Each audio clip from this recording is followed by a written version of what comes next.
ಕುರಿತೋದದೆಯುಂ ಕಾವ್ಯಪ್ರಯೋಗ ಪರಿಣತ ಮತಿಗಳು.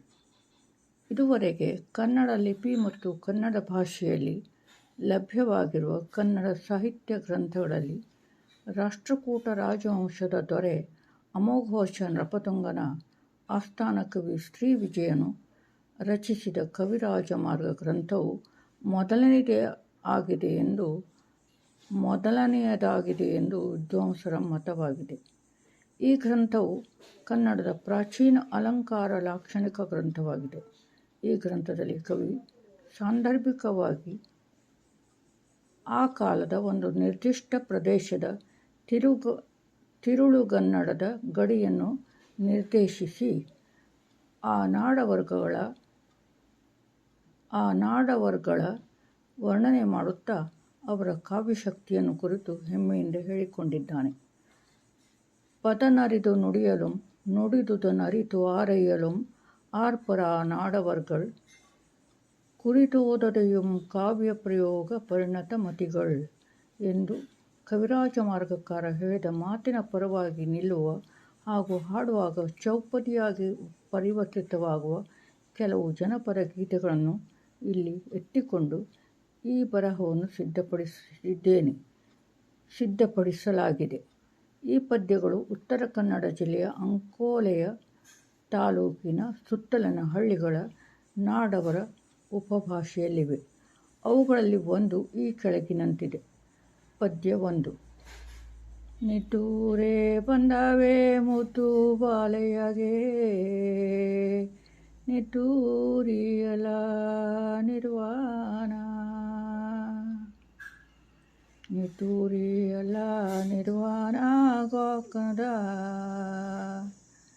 ಸಿದ್ಧವರು ಕೊಟ್ಟ ಶಿವಧ್ಯಾನ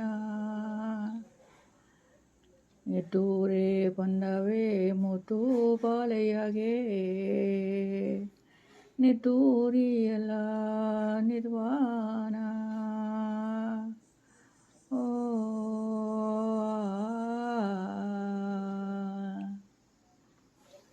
ನಿಟ್ಟೂರಿಯಲ ನಿರ್ವಾಣ ಗೋಕರ್ಣದ ಸಿದ್ಧವರು ಕೊಟ್ಟ ಶಿವಧ್ಯಾನ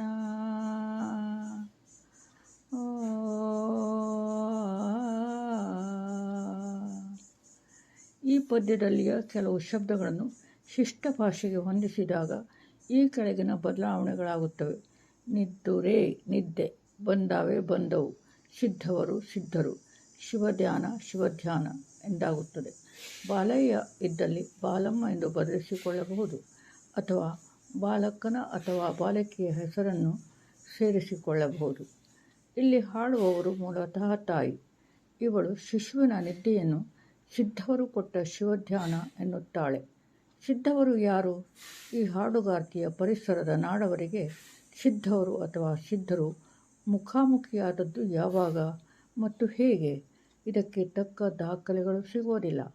ಸಿದ್ಧವರು ಎಂಬವರು ಗೋಕರ್ಣದಲ್ಲಿ ಈ ತಾಯಿಯಂತಹ ಜನಸಾಮಾನ್ಯರಿಗೂ ಪರಿಚಿತವಾಗಿದ್ದ ಸಂದರ್ಭದಲ್ಲಿ ಈ ಹಾಡು ಹುಟ್ಟಿರಬಹುದು ಅಥವಾ ಹೀಗೂ ಆಗಿರಬಹುದು. ಅದೇನೆಂದರೆ, ಇಲ್ಲಿಯ ಹಾಡುಗಾರ್ತಿಯ ಹಿಂದಿನ ತಲೆಮಾರಿನಲ್ಲಿದ್ದ ಸಿದ್ಧವರು ಹಾಡುಗಾರ್ತಿಯ ಈ ಹಿಂದಿನ ಪೂರ್ವದ ಸಾಮಾಜಿಕ ಪರಿಸರದಲ್ಲಿದ್ದ ಜನಕ್ಕೆ ಸಾಂಸ್ಕೃತಿಕ ಪ್ರಭಾವವನ್ನು ಬೀರಿರಬಹುದು. ಅದು ಪರಂಪರಾಗತವಾಗಿ ಈ ಹಾಡಿನ ಮೂಲಕ ಪ್ರಸಾರವಾಗಿರಬಹುದು. ಗಮನಿಸಬೇಕಾದ ವಿಷಯವೆಂದರೆ, ಗೋಕರ್ಣದಲ್ಲಿ ವೈದಿಕ ಸಂಸ್ಕೃತಿ ಹರಡುವ ಮುನ್ನ ಶೈವ ಸಂಸ್ಕೃತಿ ಇತ್ತು ಎಂಬುದು ತಿಳಿದವರ ವಾದವಾಗಿದೆಯಷ್ಟೇ. ಇದು ಸಿದ್ಧರ ಶೈವ ಸಂಸ್ಕೃತಿಯಾಗಿರಬಹುದು.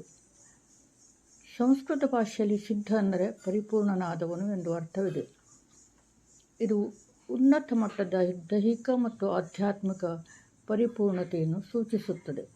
ಪ್ರಾಚೀನ ಕಾಲದ ಭಾರತದ ಹಲವು ದೇಶಗಳ ಸಿದ್ಧಪಂಥವು ಅನೇಕ ಕಡೆ ತಾನು ಬಾಳಿದ್ದರ ಕುರುಹುಗಳನ್ನು ಉಳಿಸಿಕೊಂಡಿದೆ. ತಮಿಳುನಾಡಿನಲ್ಲಿ ಸಿದ್ಧ ಸಂಪ್ರದಾಯವನ್ನು ಈಗಲೂ ಆಚರಿಸುತ್ತಾರೆ. ತಮಿಳು ಮೂಲದ ಸಿದ್ಧ ಸಂಪ್ರದಾಯಕ್ಕೂ ಗೋಕರ್ಣದಲ್ಲಿ ಹಿಂದೆ ಇದ್ದಿರಬಹುದಾದ ಸಿದ್ಧ ಸಂಪ್ರದಾಯಕ್ಕೂ ಸಂಬಂಧ ಇದ್ದಿರಬಹುದೇ? ತಮಿಳು ಮೂಲದ ತಿಗಳರು ಇಂಥ ಸಿದ್ಧಪಂಥದವರೇ ತಿಳಿಯಬೇಕಾಗಿದೆ. ಈಗ ಗೀತೆಯ ಪದ್ಯದ ವಿಷಯಕ್ಕೆ ಬರೋಣ. ತನ್ನ ಮಗು ನಿದ್ದೆ ಮಾಡುತ್ತಿರುವುದನ್ನು ತಾಯಿ ನೋಡುತ್ತಾಳೆ. ಆದರೆ ಅವಳು ಅದನ್ನು ಒಪ್ಪೋದಿಲ್ಲ. ಆ ನಿದ್ದೆ ಬರೀ ನಿದ್ದೆಯಲ್ಲ, ಅದೊಂದು ನಿಧಾನ ಎನ್ನುತ್ತಾಳೆ. ನಿದ್ದೆ ಯಾರಿಗೆ ನಿಧಾನ? ಮಗುವಿಗೆ ಅದು ನಿಧಾನ. ಅದು ಶಿಶುವಿಗೆ, ಅದು ಗೋಕರ್ಣದ ಸಿದ್ಧರು ಕೊಟ್ಟ ನಿಧಾನವೆಂದು ಅವಳಿಗೆ ಅನಿಸುತ್ತದೆ. ಅದು ಶಿಶುವಿಗೆ ನಿಧಾನ. ಅದು ಗೋಕರ್ಣದ ಸಿದ್ಧರು ಕೊಟ್ಟ ನಿಧಾನವೆಂದು ಅವಳಿಗೆ ಅನಿಸುತ್ತದೆ. ಗೋಕರ್ಣದ ಸಿದ್ಧರು ಕೊಟ್ಟದ್ದು ಶಿವಧ್ಯಾನ. ಅದೇ ಶಿಶುವಿನ ಪಾಲಿಗೆ ನಿಧಾನ. ಮಗುವಿನ ವಾಸ್ತವಿಕವಾದ ನಿದ್ದೆಯನ್ನು ಅಲ್ಲಗಳೆಯುತ್ತಾ ತಾಯಿ ಅದು ನಿಧಾನವೆನ್ನುತ್ತಾ ಅಷ್ಟಕ್ಕೂ ವಿರಮಿಸದೆ ಅದು ಶಿವಧ್ಯಾನವೆನ್ನುತ್ತಾಳೆ. ಶಿವಧ್ಯಾನವೇ ನಿಧಾನ. ಅವೆರಡರಲ್ಲಿ ಭೇದವಿಲ್ಲ. ಲಾಕ್ಷಣಿಕರು ಗುರುತಿಸುವ ಅಭೇದ ರೂಪಕಾಲಂಕಾರ ಇಲ್ಲಿದೆ. ಮೊದಲು ಮಾತು, ಹಾಡು, ಕಾವ್ಯ ಇತ್ಯಾದಿ. ಬಳಿಕ ಲಕ್ಷಣ ಹೇಳುವುದು ಲಕ್ಷಣಕಾರರ ತದನಂತರದ ಕೆಲಸ. ಇಲ್ಲಿಯೂ ಅದೇ ಆಗಿದೆ. ವರ್ಣ್ಯದ ಅಂದರೆ ಇಲ್ಲಿ ಶಿಶುವಿನ ನಿದ್ದೆಯ ವಾಸ್ತವಿಕ ಸಂಗತಿಯನ್ನು, ಅದರ ನಿಜರೂಪವನ್ನು ಅಲ್ಲಗಳೆದು ಅದನ್ನು ಬೇರೆಯೊಂದನ್ನಾಗಿ ವರ್ಣಿಸಲಾಗಿದೆ. ವರ್ಣ್ಯದ ನಿಜರೂಪವನ್ನು ಮುಚ್ಚಿ ಅಥವಾ ಅಲ್ಲಗಳೆದು ಅದನ್ನು ಬೇರೆಯೊಂದನ್ನಾಗಿ ವರ್ಣಿಸುವುದು ಅಪನುತಿ ಅಲಂಕಾರದ ಲಕ್ಷಣ. ಇಲ್ಲಿಯ ತಾಯಿ ಕುರಿತೋದಿದವಳಲ್ಲ, ಆದರೆ ತಾಯಿಯ ಪ್ರತಿಭಾನ್ವಿತ ಸಹಜ ನುಡಿ ಕಾವ್ಯವಾಗಿದೆ. ಅದನ್ನು ಗಮನಿಸಿದ ಲಕ್ಷಣಕಾರರು ಈ ಕಾವ್ಯಕ್ಕೆ ಇಲ್ಲಿ ಲಕ್ಷಣ ಹೇಳಿದ್ದಾರೆ, ಶಾಸ್ತ್ರ ಕಟ್ಟಿದ್ದಾರೆ ಅಲ್ಲವೇ?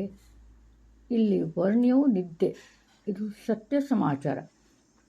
ಆದರೆ ಅದನ್ನು ಅಲ್ಲಗಳೆದು ಅದು ನಿಧಾನವೆಂದು, ಶಿವಧಾನವೆಂದು ಹೇಳಿದು ತಾಯಿಯ ಕವಿತ್ವ. ಅಲಂಕಾರ ಶಾಸ್ತ್ರದಲ್ಲಿ ಹೇಳಲಾದ ಅಪನುತಿ ಅಲಂಕಾರವು 4 ಸಾಲಿನ ಈ ಪದ್ಯದಲ್ಲಿ ಸಂಪನ್ನಗೊಂಡ ಪರಿ ಅಪೂರ್ವವಾದದ್ದು. ಅಲಂಕಾರ ಶಾಸ್ತ್ರವನ್ನು ಓದಿರದ ಈ ತಾಯಿಯ ಪ್ರತಿಭಾನ್ವಿತ ಮಾತುಗಳು ಸಹಜವಾಗಿ ಅಪನುತಿ ಅಲಂಕಾರದ ಲಕ್ಷಣಗಳನ್ನು ಈ ಹಾಡಿನಲ್ಲಿ ಕೀಲಿಸಿವೆ.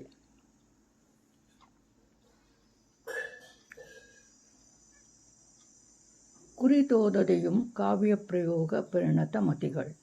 ಭಾಗ 2, ಪದ್ಯ 2. ಮಂಜು ಕರಿ ತಂದೆ ಅಂಜೂತೆ ನಾ ಬಂದೆ, ಮಂಜು ಕರಿ ತಂದೆ ಅಂಜೂತೆ ನಾ ಬಂದೆ, ಮಂಜಲ್ಲ ಮಳೆಯ ಹನಿಯಲ್ಲ, ಮಂಜಲ್ಲ ಮಳೆಯ ಹನಿಯಲ್ಲ ನುಡಿಯರ ಮಿಂದೆ ಚಿಂಡಕಿಯ ಸಳದಾರ,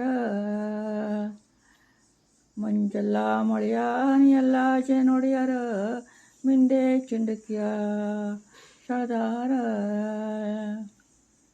ಬಹುಶಃ ಇಲ್ಲಿಯ ಹಾಡುಗಾರ್ತಿ ದಾರಿ ನಡೆಯುತ್ತಿದ್ದಾಳೆ. ಪಯಣ ಎಲ್ಲಿಗೋ ಗೊತ್ತಿಲ್ಲ. ಅವಳು ಒಬ್ಬಳೇ ನಡೆಯುತ್ತಿರುವ ಹಾಗಿದೆ. ಅವಳು ಕಂಡ ನೆಲ ಮುಗಿಲುಗಳ ನಡುವಿನ ಮಂಜಿನ ಭೌಮಾಕಾರದ ಈ ಪ್ರಾಕೃತಿಕ ವ್ಯಾಪಾರವು ಸತ್ಯ ಮತ್ತು ವಾಸ್ತವ. ಇಲ್ಲಿ ಅವಳು ನಡೆಯುತ್ತಿರುವ ಹಾದಿಯಲ್ಲಿ ತನ್ನ ಮುಂದೆ ಮಂಜುಗರೆಯುತ್ತಿದೆ, ಮಳೆಯ ಹನಿ ಸಿಂಪರಣೆಯಾಗುತ್ತಿದೆ ಎಂಬುದು ಅವಳಿಗೆ ಗೊತ್ತು. ಇದನ್ನು ಗಮನಿಸುತ್ತಲೇ ಅವಳಿಗೆ ಭಯವೂ ಮೈತೋರುತ್ತದೆ.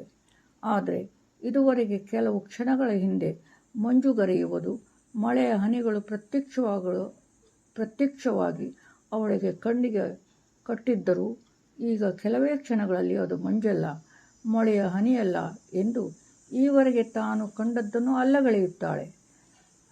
ಈ ಅಲ್ಲಗಳೆಯುವ ಶಕ್ತಿ ಅವಳಿಗೆ ಎಲ್ಲಿಂದ ಬಂತು? ಕೂಡಲೇ ಅವಳು ಈ ಸೃಷ್ಟಿ ವ್ಯಾಪಾರವನ್ನು ತಾನು ನಂಬಿದ ತನ್ನ ಊರಿನ ದೇವರಾದ ಜೇನೊಡೆಯನ ನಿತ್ಯದ ನಡವಳಿಕೆಯಾಗಿ ಕಾಣುತ್ತಾಳೆ. ಅದು ಹೇಗೆ ಸಾಧ್ಯವಾಯಿತು? ಉತ್ತರ ಸಾಧ್ಯವಿದೆ. ಹೌದು, ಅವಳು ನಂಬಿದ ಜೇನೊಡೆಯನ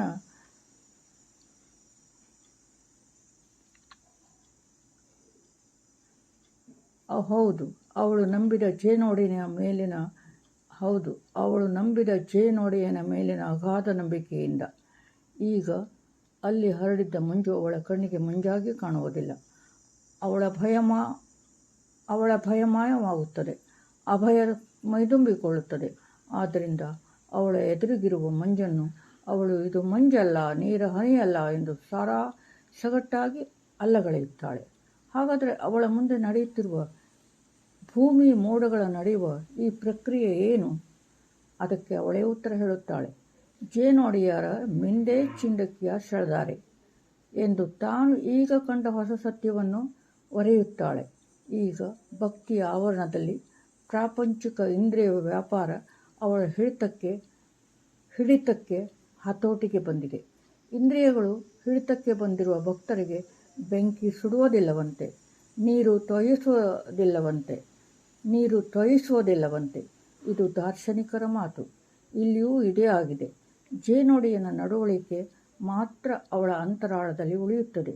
ಮಂಜುಗರೆಯುವುದು, ಮಳೆಯ ಹನಿಯ ಸಿಂಪರಣೆಗಳು ಮಾಯವಾಗಿ ಈ ಎರಡು ಆಚರಣೆಗಳಲ್ಲಿ ಅವಳ ಆಂತರಿಕ ಕಣ್ಣಿಗೆ ಅಭೇದ ರೂಪಕ ಕಾಣುತ್ತದೆ. ಆದರೆ ಕೂಡಲೇ ಅದು ಅಲ್ಲಿ ನಿಲ್ಲದೆ ಉಪಮೇಯ ನಶಿಸಿ ಹೋಗುತ್ತದೆ. ಉಪಮೇಯ ಯಾವ ಕೆಲಸಕ್ಕೂ ಬರುವುದಿಲ್ಲ, ಉಪಮಾನ ಮಾತ್ರ ಸದರಕ್ಕೆ ಬರುತ್ತದೆ. ಇಲ್ಲಿ ಇವಳಿಗೆ ಕಾಣುತ್ತಿರುವುದು ಉಪಮಾನ ಮಾತ್ರ. ಈಗ ಉಪಮೇಯ ವಾಕ್ಯದ ಹಂಗಿಲ್ಲ, ಅದರ ಅಗತ್ಯ ನಂಟು ಹರಿದು ಹೋಗಿದೆ. ಇಲ್ಲಿ ಮಂಜುಗರೆಯುತ್ತಿರುವುದು ಸಾಮಾನ್ಯ ವಾಕ್ಯ. ಉಪಮೇಯ ಅದನ್ನು ಜೇನೊಡೆಯ